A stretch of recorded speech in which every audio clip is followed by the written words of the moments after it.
ओम brim Brihaspati नमः। आप सभी का हार्दिक स्वागत है आपके अपने चैनल कृष्ण सखी स्टोरीज पर। आज की इस वीडियो में मैं आपको संपूर्ण बृहस्पति व्रत कथा सुनाऊंगी, बृहस्पति चालीसा पाठ और बृहस्पति भगवान की आरती सुनाऊंगी। तो आइए पूर्ण भक्ति भाव और श्रद्धा के साथ बृहस्पति भगवान की कथा का श्रवण करते हैं। प्रेम से बोलिए बृहस्पति भगवान की जय। एक समय की बात है, भारतवर्ष में एक राजा राज्य किया करता था। वह बड़ा ही प्रतापी और दानी राजा था। वह प्रतिदिन मंदिर में दर्शन करने जाता और ब्राह्मण गुरुओं की सेवा किया करता था। उसके द्वार से कोई भी मांगने वाला निराश नहीं लौटता था और वह प्रत्येक गुरुवार को भगवान बृहस्पति जी का व्रत करता और पूजन किया करता था। हर दिन वह गरीबों की सहायता करता, परंतु यह बात उसकी रानी को अच्छी नहीं लगती थी। ना तो वह व्रत किया करती थी और ना ही किसी को पैसा दान में दिया करती थी, और राजा को भी ऐसा करने से सदैव मना किया करती थी। एक समय की बात है, जब राजा शिकार खेलने वन को गए थे तो घर पर रानी और केवल दासी ही थी। उस समय भगवान गुरु बृहस्पति एक साधु का रूप धारण कर राजा के द्वार पर भिक्षा मांगने आए। रानी से भिक्षा मांगी तो वह कहने लगे, हे साधु महाराज, मैं इस दान पुण्य से तंग आ गई हूँ। मेरे से घर का ही कार्य समाप्त नहीं होता, तो मैं ये दान पुण्य किस प्रकार कर पाऊंगी। इस कार्य के लिए तो मेरे केवल पति देव ही बहुत हैं। अब आप इस प्रकार की कृपा कीजिए कि मेरा सारा धन नष्ट हो जाए और मैं आराम से रह सकूं। तब साधु के वेश में बृहस्पति भगवान बोले, हे देवी, तुम तो बड़ी विचित्र हो। संतान और धन से भला कोई दुखी होता है? इसको तो सभी चाहते हैं। पापी भी पुत्र और धन की इच्छा करता है। अगर तुम्हारे पास धन अधिक है तो तुम भूखे मनुष्यों को भोजन कराओ, प्याऊ लगवाओ, ब्राह्मणों को दान दो, कुआं, तालाब, बावड़ी, बाग, बगीचे आदि का निर्माण करो, निर्धन मनुष्यों की कुंवारी कन्याओं का विवाह कराओ, धर्म आदि कार्यों में धन खर्च करो। इस प्रकार के कार्यों से तुम्हारे कुल का और तुम्हारा नाम परलोक में सार्थक होगा और तुम्हें स्वर्ग की प्राप्ति होगी। परंतु इन सब बातों का रानी पर कोई प्रभाव न पड़ा। वे कहने लगी, हे साधु महाराज, मुझे ऐसे धन की आवश्यकता नहीं जिसको मैं और मनुष्यों को दूं और जिसको संभालने में मेरा सारा समय नष्ट हो जाए। साधु महाराज ने कहा, देवी, तुम्हारी ऐसी इच्छा है तो ऐसा ही होगा। मैं तुम्हें जैसा बताता हूँ तुम वैसा ही करना। बृहस्पतिवार के दिन घर को गोबर से लीपना, अपने बालों को धोना और बाल धोते समय स्नान करना, भोजन में मांस मदिरा खाना, कपड़ा धोबी के हाथ धुलने को डालना। इस प्रकार 7 बृहस्पतिवार करने से तुम्हारा सब धन नष्ट हो जाएगा। यह कहकर वे साधु महाराज वहां से अंतर ध्यान हो गए। रानी ने साधु के कहने के अनुसार ही किया। 3 बृहस्पतिवार ही बीते थे कि उसकी समस्त धन संपत्ति नष्ट हो गई और भोजन के लिए दोनों समय परिवार तरसने लगा तथा सांसारिक भोगों से दुखी रहने लगा। तब वह राजा रानी से कहने लगा, हे रानी, तुम यहाँ पर रहो, मैं दूसरे देश को जाता हूँ, क्योंकि यहाँ पर मुझे सभी मनुष्य जानते हैं, इसलिए मुझे कोई कार्य नहीं देगा। देश चोरी परदेश भिक्षा बराबर है। ऐसा कहकर राजा परदेश चला गया। वहाँ जंगल में जाता, लकड़ी काट कर लाता और शहर में बेचता। इस तरह वह अपने दिन व्यतीत करने लगा। इधर राजा के बिना रानी और दासी दुखी रहने लगे। किसी दिन भोजन मिलता और किसी दिन जल पीकर ही रह जाती। एक समय रानी और दासी को 7 दिन बिना भोजन के व्यतीत हो गए। तो रानी ने अपनी दासी से कहा, दासी, यहाँ पास के ही नगर में मेरी बहन रहती है, वह बड़ी धनवान है, तू उसके पास जा और वहाँ से 5 सेर भेजर मांग कर ला, जिससे कुछ समय के लिए हमारा गुजारा हो जाएगा। इस प्रकार रानी की आज्ञा मानकर दासी रानी की बहन के पास गई। उस समय रानी की बहन पूजन कर रही थी, क्योंकि उस रोज बृहस्पतिवार का दिन था। जब दासी ने रानी की बहन को देखा तब उससे बोली, हे रानी, मुझे तुम्हारी बहन ने भेजा है, मुझे 5 सेर भेजर दे दो। इस प्रकार दासी ने कई बार कहा, परंतु रानी ने कोई उत्तर नहीं दिया, क्योंकि उस समय वह बृहस्पतिवार की कथा सुन रही थी। इस प्रकार जब दासी को किसी भी प्रकार का कोई उत्तर नहीं मिला तो वह बहुत दुखी हो गई और दुखी मन से रानी के पास लौट आई और कहने लगी, रानी, आपकी बहन तो बहुत धनी है, परंतु वे छोटे लोगों से बात नहीं करती। मैंने उन्हें कई बार कहा तो उन्होंने कोई उत्तर नहीं दिया, तो मैं वापस चली आई। रानी बोली, हे दासी, उसका कोई दोष नहीं है। जब बुरे दिन आते हैं तब कोई सहारा नहीं देता। अच्छे बुरे का पता विपत्ति में ही लगता है। जो ईश्वर की इच्छा इच्छा होगी वही होगा, यह सब हमारे भाग्य का दोष है। इधर उस रानी की बहन ने सोचा कि मेरी बहन की दासी आई थी, किंतु मैं तो उससे कुछ बोली नहीं, इससे तो वह बहुत दुखी हुई होगी। यह सोच कथा को सुन और विष्णु भगवान का पूजन समाप्त कर वह रानी अपनी बहन के घर चल दी और आकर अपनी बहन से कहने लगी, हे बहन, मैं बृहस्पतिवार का व्रत कर रही थी। जब तुम्हारी दासी आई थी तब मैं कथा सुन रही थी, और जब कथा सुनते हैं तब ना तो उठते हैं और ना ही बोलते हैं, इसलिए मैं नहीं बोली।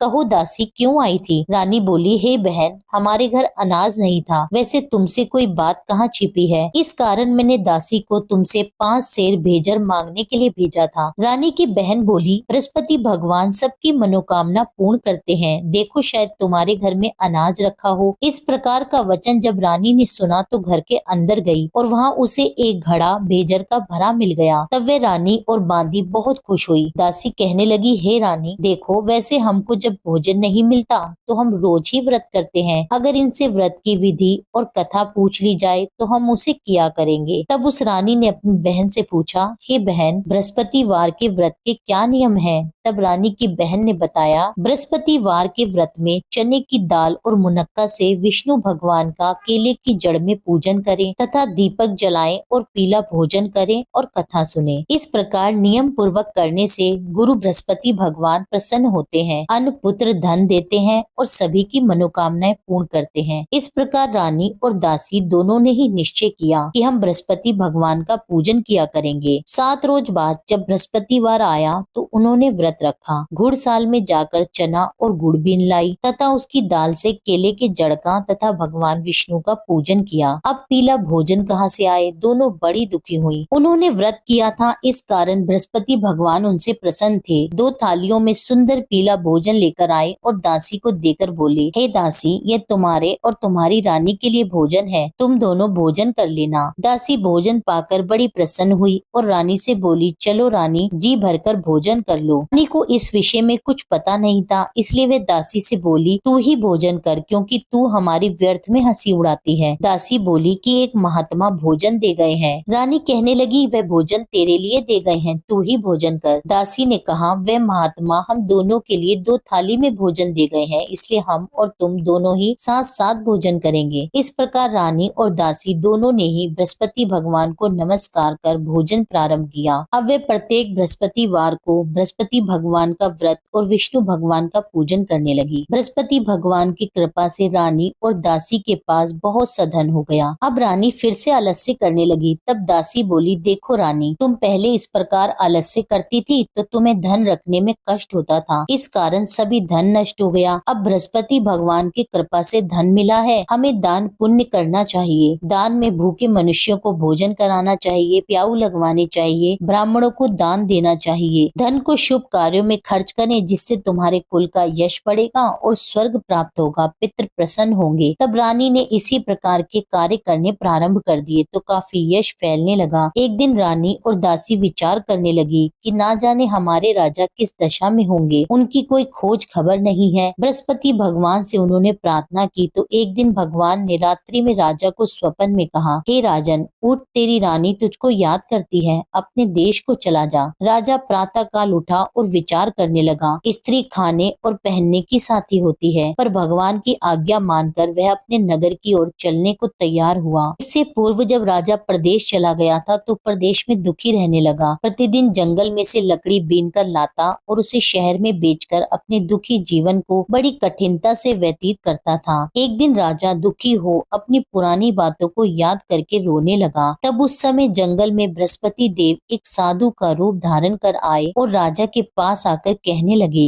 लकड़हारे, तुम इस सुनसान जंगल में किस चिंता में बैठे हो, मुझे बताओ। यह सुनकर राजा की आंखों में जल भर आया और साधु की वंदना कर बोले, हे प्रभु, आप सब कुछ जानने वाले हो। इतना कहकर साधु को अपनी कहानी सुना दी। महात्मा दयालु होते हैं वे राजा से बोले, हे राजन, तुम्हारी स्त्री ने बृहस्पति देव का अपमान किया था, जिस कारण तुम्हारी यह दशा हुई। अब तुम किसी प्रकार की चिंता मत करो, भगवान तुम्हें पहले से भी अधिक धन देंगे। देखो, तुम्हारी स्त्री ने बृहस्पतिवार का व्रत प्रारंभ कर दिया है और तुम मेरा कहना मानकर बृहस्पतिवार का व्रत करके चने की दाल और गुड़ को जल के लोटे में डालकर केले का पूजन करो, कथा कहो और सुनो। भगवान तुम्हारी सारी मनोकामनाओं को पूर्ण करेंगे। साधु को प्रसन्न देखकर राजा बोला, हे प्रभु, मुझे लकड़ी बेचकर इतना पैसा नहीं मिलता जिससे भोजन करने के उपरांत कुछ बचा सकूं। मैंने रात्रि में अपनी रानी को व्याकुल देखा है। मेरे पास कुछ नहीं है जिससे उसकी खोज खबर मंगा सकूं। फिर मैं बृहस्पति देव की कौन सी कथा कहूँ, यह भी मुझको पता नहीं है। साधु ने कहा, हे राजन, तुम किसी बात की चिंता मत करो। बृहस्पतिवार के दिन रोजाना की तरह लकड़ियां लेकर शहर को जाओ। तुमको रोज से दुगना धन प्राप्त होगा, जिससे तुम भली भांति भोजन कर लोगे और बृहस्पति भगवान के पूजन की सामग्री भी आ जाएगी। साधु बोले, बृहस्पति भगवान की कथा इस प्रकार है। प्राचीन काल में एक ब्राह्मण था। वह बहुत ही निर्धन था। उसकी कोई संतान नहीं थी। वह नित्य नियम से पूजा पाठ करता, परंतु उसकी स्त्री बहुत मलिनता के साथ रहती थी। वह ना तो स्नान करती और ना ही किसी देवता का पूजन करती। प्रातः काल उठते ही सबसे पहले भोजन करती, बाद में कोई अन्य कार्य करती थी। इससे ब्राह्मण देवता बड़े दुखी थे। बेचारे बहुत कुछ कहते थे, किंतु उसका कोई परिणाम न निकलता। भगवान की कृपा से ब्राह्मण की स्त्री के कन्या रूपी रत्न पैदा हुई और वह कन्या अपने पिता के घर में बढ़ने लगी। वह बालिका प्रातः स्नान करके भगवान विष्णु का जाप करने लगी, बृहस्पतिवार का व्रत करने लगी। अपने पूजा पाठ को समाप्त करके वह स्कूल को जाती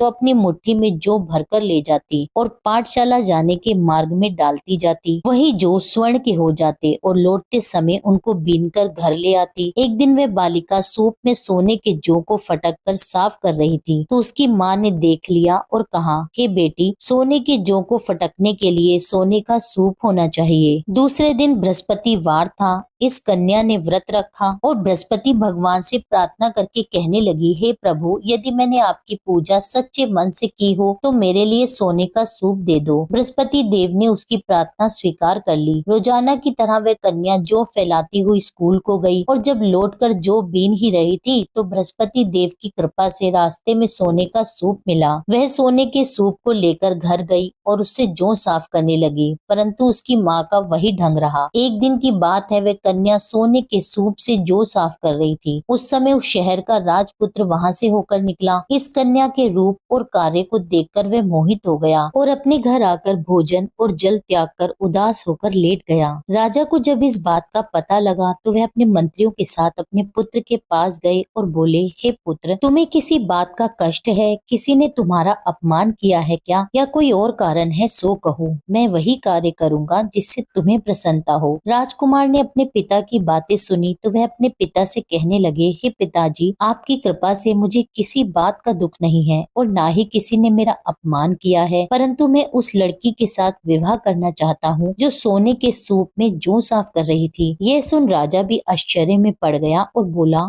पुत्र, तुम इस तरह की कन्या का पता लगाओ, मैं उसके साथ तुम्हारा विवाह अवश्य करवा दूंगा। राजकुमार ने अपने पिता के वचन सुनने के पश्चात उस लड़की के घर का पता बतलाया। राजकुमार के बताए पते के अनुसार मंत्री उस लड़की के घर गए और ब्राह्मण कन्या का विवाह राजकुमार के साथ संपन्न करवाया। कन्या के घर से जाते ही पहले की भांति उस ब्राह्मण देवता के घर में गरीबी का वास हो गया। अब भोजन के लिए भी अन्न बड़ी मुश्किल से मिलता था। एक दिन दुखी होकर ब्राह्मण देवता अपनी पुत्री के पास गए। बेटी ने पिता को दुखी देखकर अपनी माँ का समाचार पूछा। तब ब्राह्मण ने सारा हाल कह सुनाया। कन्या ने बहुत सा धन देकर अपने पिता को विदा किया। इस तरह ब्राह्मण का कुछ समय सुख पूर्वक व्यतीत हो गया। कुछ दिन बाद फिर से वही हाल हो गया। ब्राह्मण फिर से अपनी कन्या के यहाँ आया और सभी हाल उससे कहा तो लड़की बोली, हे पिताजी, आप माता जी को यहाँ पर ले आइए, मैं उन्हें विधि बता दूंगी जिससे आपकी गरीबी दूर हो जाएगी। वह ब्राह्मण देवता अपनी स्त्री को साथ लेकर बेटी के घर पहुंचा तो पुत्री अपनी माँ को समझाने लगी, माँ तुम प्रातःकाल उठकर प्रथम स्नान करके भगवान विष्णु का पूजन करो, तुम्हारी सब दरिद्रता दूर हो जाएगी। परंतु उसकी माँ ने उसकी एक बात नहीं मानी और प्रातःकाल उठकर अपनी पुत्री और बच्चों का जूठन खा लेती थी। एक दिन उसकी पुत्री को बहुत क्रोध आ गया और एक रात कोठरी से सभी सामान निकाल दिया और उसमें अपनी माँ को बंद कर दिया। प्रातःकाल उस कोठरी में से माँ को निकाला और स्नान करा के पूजा पाठ करवाया तो उसकी माँ की बुद्धि ठीक हो गई। फिर प्रत्येक बृहस्पतिवार को वह व्रत रखने लगी। बृहस्पति व्रत के प्रभाव से उसकी माँ बहुत धनवान हो गई, पुत्रवती हो गई और बृहस्पति देव जी की कृपा से स्वर्ग को प्राप्त हुई और वह ब्राह्मण भी सुख पूर्वक इस लोक से सुख भोग कर स्वर्ग को प्राप्त हुए। इस तरह कहानी कहकर साधु देवता वहाँ से अंतर्ध्यान हो गए। धीरे धीरे अब समय व्यतीत होने लगा। फिर बृहस्पतिवार का दिन आया तो राजा जंगल से लकड़ी काट कर किसी शहर में बेचने गया। उसे उस दिन और दिनों की अपेक्षा अधिक धन मिला। राजा चना गुड़ आदि लाकर बृहस्पतिवार का व्रत करने लगा। उस दिन से उसके सभी क्लेश दूर हो गए, परंतु जब दोबारा बृहस्पतिवार आया तो वह व्रत करना भूल गया। इस कारण बृहस्पति भगवान नाराज हो गए। उसी दिन उस नगर के राजा ने विशाल यज्ञ का आयोजन किया था और शहर में यह घोषणा करवा दी कि कोई भी मनुष्य अपने घर में ना तो भोजन बनाए और न आग जलाए, समस्त लोग मेरे यहाँ ही भोजन करें। इस आज्ञा को जो नहीं मानेगा उसको फांसी की सजा दी जाएगी। इस तरह की घोषणा संपूर्ण नगर में करवा दी गई। राजा की आज्ञा अनुसार शहर के सभी लोग भोजन करने आए, लेकिन लकड़हारा कुछ देर से पहुंचा, इसलिए राजा उसको अपने साथ घर लिवा ले गया और ले जाकर भोजन करा ही रहा था तो रानी की दृष्टि उस खूंटी पर पड़ी जिस पर उसने अपना हार लटका रखा था। उसे वहाँ पर हार दिखाई नहीं दिया तो रानी ने हार की चोरी के अपराध में लकड़हारे को पुलिस बुलवाकर उसे जेल खाने में डलवा दिया। अब राजा जेल खाने में गया तो बहुत दुखी होकर विचार करने लगा, न जाने कौन से पूर्व जन्म के कर्म है जिसके कारण मुझे ऐसा दुख प्राप्त हो रहा है। फिर राजा उसी साधु को याद करने लगा जो जंगल में मिला था। उसी समय तत्काल बृहस्पति देव साधु के रूप में प्रकट हो गए और उसकी दशा को देखकर कहने लगे, अरे मूर्ख, तूने बृहस्पति देवता की कथा नहीं की, इस कारण तुझे दुख प्राप्त हुआ है। अब तू चिंता मत कर, बृहस्पतिवार के दिन जेल खाने के दरवाजे पर तुझे 4 पैसे पड़े मिलेंगे, उससे तू बृहस्पति देव की पूजा करना, तेरे सभी कष्ट दूर हो जाएंगे। बृहस्पतिवार के रोज उसे 4 पैसे पड़े मिले। राजा ने उसी पैसों की सहायता से अपना व्रत और पूजन किया। उसी रात्रि को जब राजा सो रहा था तो बृहस्पति देव ने राजा को स्वप्न में कहा, हे राजन, तुमने जिस आदमी को जेल खाने में हार की चोरी के अपराध में बंद कर रखा है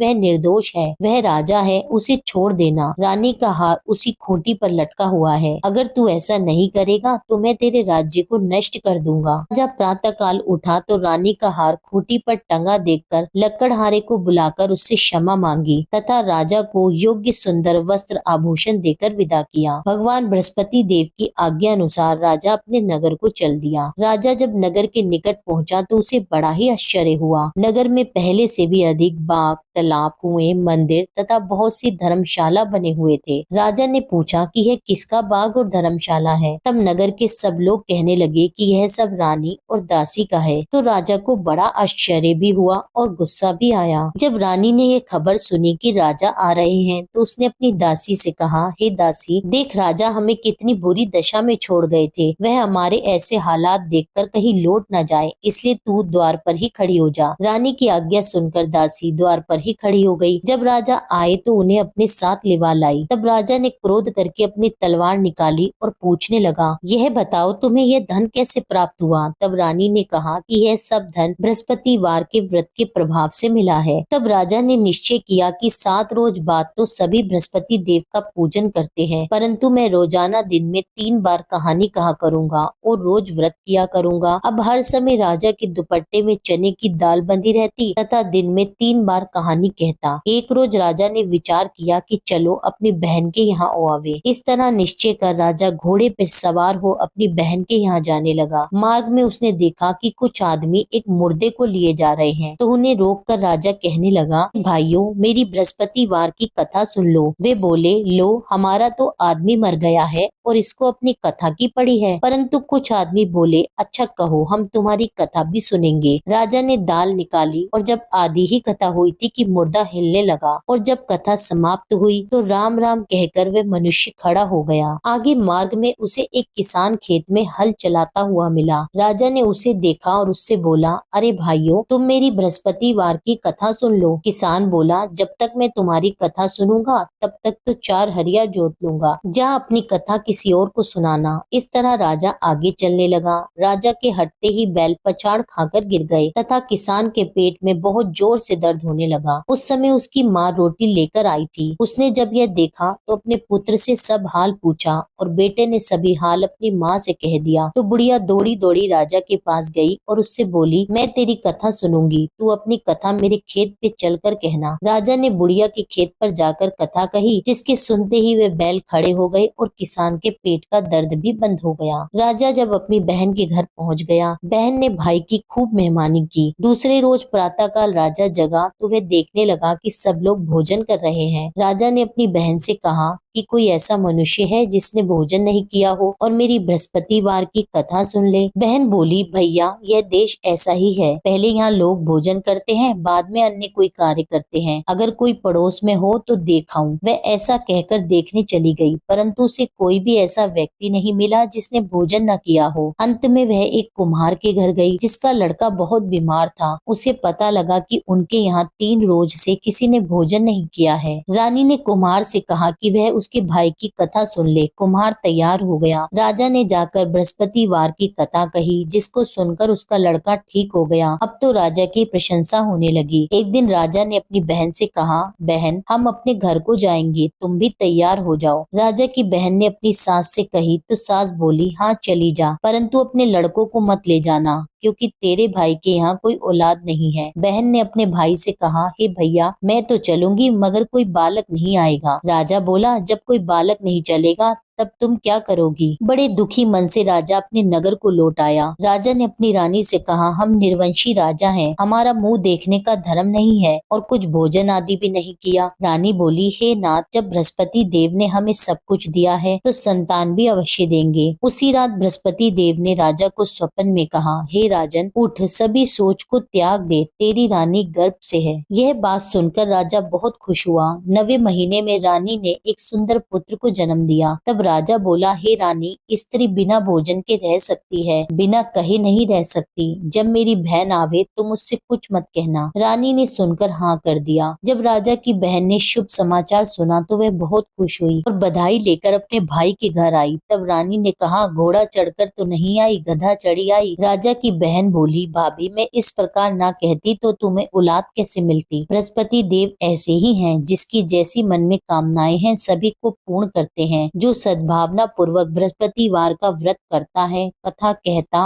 और पढ़ता और सुनता है और दूसरों को सुनाता है, बृहस्पति देव उसकी सभी मनोकामनाएं पूर्ण करते हैं। भगवान बृहस्पति देव उनकी सदैव रक्षा करते हैं। संसार में जो भगवान बृहस्पति जी का पूजन व्रत सच्चे हृदय से करता है, उसकी समस्त मनोकामनाएं पूर्ण होती हैं। जैसी सच्ची भावना से रानी और राजा ने बृहस्पति भगवान की कथा का गुणगान किया तो उनकी सभी इच्छाएं बृहस्पति भगवान जी ने पूरी की। इसलिए सबको कथा कहने सुनने के बाद प्रसाद लेकर जाना चाहिए। हृदय से उनका मनन करते हुए जयकारा बोलना चाहिए। प्रेम से बोलिए, श्री बृहस्पति भगवान की जय, विष्णु भगवान की जय। अब सुनिए बृहस्पति चालीसा पाठ। प्रणाऊ प्रथम गुरु चरण, बुद्धि ज्ञान गुण खान, श्री गणेश शारद सहित बसो हृदय में आन। अज्ञानी मति मंद में, हे गुरु स्वामी सुजान, दोषों से मैं भरा हुआ, तुम हो कृपा निधान। जय नारायण जय निखिलेश्वर, विश्व प्रसिद्ध अखिल तंतेश्वर, यंत्र मंत्र विज्ञान के ज्ञाता, भारत भू के प्रेम प्रेनाता। जब जब हुई धर्म की हानि, सिद्धाश्रम ने पठाई ज्ञानी, सच्चिदानंद गुरु के प्यारे, सिद्ध आश्रम से आप पधारे। उच्च कोटि के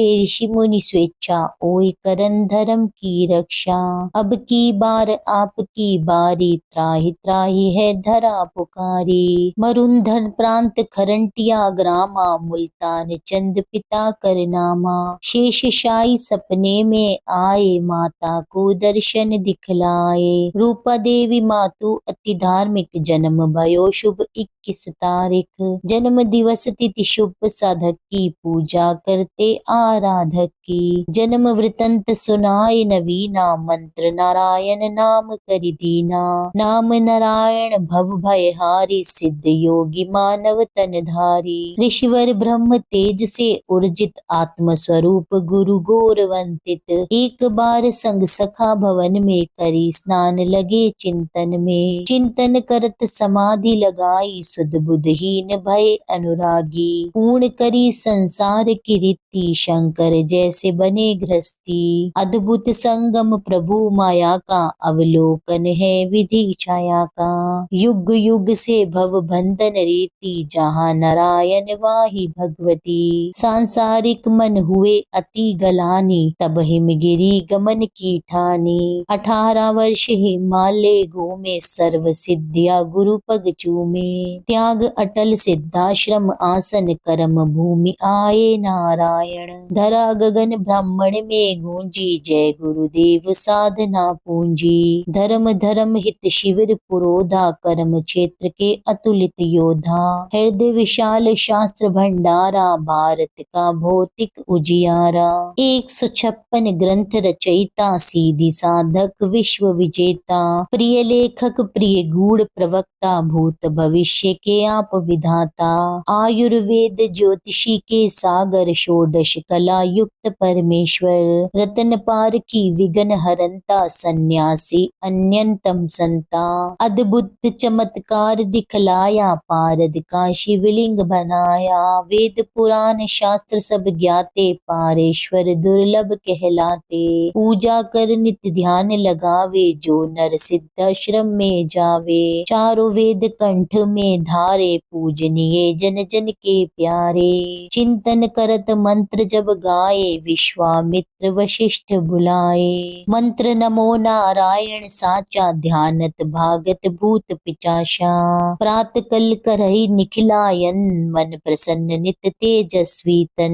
निर्मल मन से जो भी ध्यावे, रिद्धि सिद्धि सुख संपत्ति पावे। पथ करहि नित जो चालीसा, शांति प्रदान करहि योगी सा। अष्टोत्तर शत पाठ करत जो, सर्व सिद्ध्या पावत जन सो। श्री गुरु चरण की धारा, सिद्ध आश्रम साधक परिवारा। जय जय जय आनंद के स्वामी, बारंबार नमामि नमामि। श्री बृहस्पति भगवान की आरती। जय बृहस्पति देवा, ओम जय बृहस्पति देवा।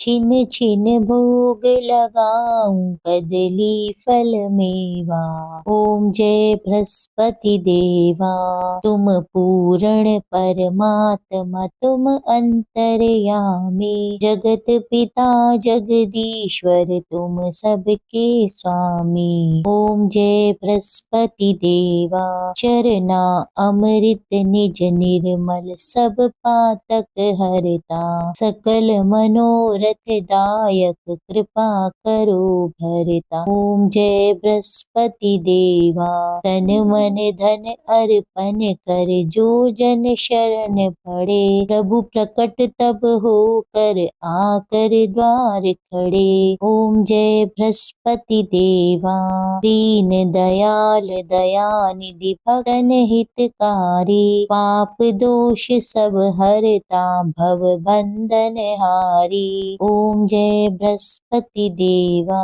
सकल मनोरथ दायक, सब संशय तारी। विष विकार मिटाओ, संतन सुखकारी। ओम जय बृहस्पति देवा, जो कोई आरती तेरी प्रेम सहित गावे। जेठानन आनंद कर, सो निश्चय पावे। ओम जय बृहस्पति देवा, जय बृहस्पति देवा। स्वामी जय बृहस्पति देवा, छिन छिन भोग लगाऊं, कदली फल मेवा। ओम जय बृहस्पति देवा।